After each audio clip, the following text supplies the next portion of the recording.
Občutki so izjemni, prepričana sem, da za vse nas danes tukaj pomeni ta splavitev ladje in pa krstitev ladje Triglav izjemen zgodovinski dogodek. Vsi vemo, da se kaj takega zgodi enkrat v generaciji in tako kot smo pred 14 leti dobili prejšnjo ladjo, tako lahko danes rečemo, da bo to ladja še za veliko desetletij.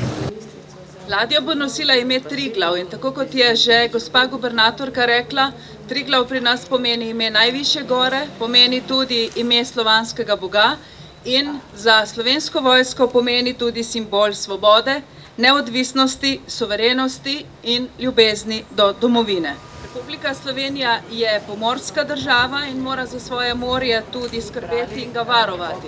Toda s pomočjo ladje Triglav bo skrbela tudi za povezavo med dvema velikima morjema sveta, in sicer med Baltskim morjem in pa Jadranskim morjem. Za varovanje morja so potrebne moderne ladje, potrebni pa so tudi usposobljeni pomorščaki in prepričana sem, da bo ta ladja, ladja Triglav, zagotovo ena od tistih najmodernejših ladij, ki bodo v prihodnosti plule po Jadranskem morju.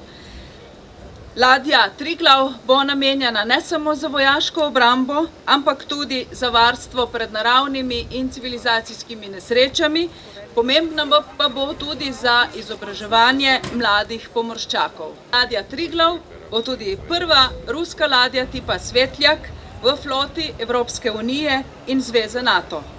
Ladji Triglav želim mirno morje in varno pot po svetovnih morjih ter srečno pot v drugo domovino Slovenijo. Srečno vsem!